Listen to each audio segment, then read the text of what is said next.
sewikine vaposta chati yavaita namadzibaba Chipaga vanga vachifanira kupa Kapfupi mota asi vati aiwa mukomana asvika akadhakwa akapera zvokuti madzibaba vadecida kuti bodo hatingasvitsi munhu akadai so mota. Ivo sewikine vabva vangoposta chati yavaita ndokubva vati nhamo yekuzvitsvagira. Welcome back to your channel. Please don't forget to like and subscribe. So chati yacho yataatacha kwekutanga uko iri kuti iyo mamuka sei murungu ndokumbirawo keshi ya Kapfupi ndobva vati Linus ndobva anze thank you boss maskati murungu Kapfupi is here. He is so drunk, it looks like this dude ane problem ye zvinodhaka. We cannot hand over the vehicle to him.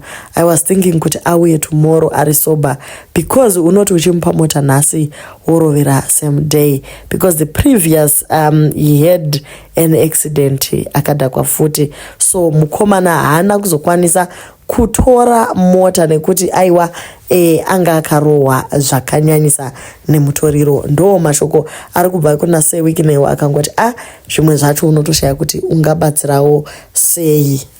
Manetizens haana kufara nazvo akati zuro ndizuro takafara zvisingaiti tikati wapinda but zvaratidza kuti hausi serious une shavi chairo uchinyepera dzinza urombe chaiwo chiko ichi zvauri paradzai nhaiwe zvakaoma kana ndiwewo akati akaita accident nenhau yemwe yetsvina haataure kuti anodhakwa zvekudaro zvakaoma hazvo. Just imagine Japreza was once a curtain raiser for Kapfupi yet iye achiri kuita beg. He needs to work on his character. How can he prosper in life when he has such a mindset and behavior? Kapfupi should get endorsements everywhere considering his input and fame in the arts industry, but no one wants to associate with him. Maybe inyaya yekuti mukomana anomwa doro zvakanyanyisa. Vamwewo vane muonero wavo vari kuti deserve a car. Chinhu chausina kushandira chikurwadze unongoita chero zvazvaita. Let him work and buy his car. There are a lot of responsible people who need help for genuine reasons. Uyo akambopiwa his chance, it's gone. Ngaafambe netsoka achinyatso dhakwa hake.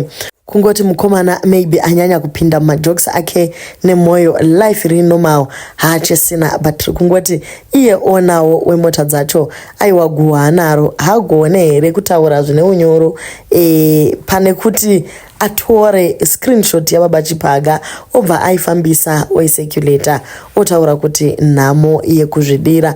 Alright guys, so ndo zviri mumastreets izvi mukomana mota achaipiwa hake mangwana asi tongogara takagadzirira kuti uchadhumira sekupiwa kwaita advice hanzi atange nekutora insurance.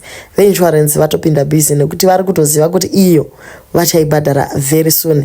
Mweya wemadzinza wamuruva part 2.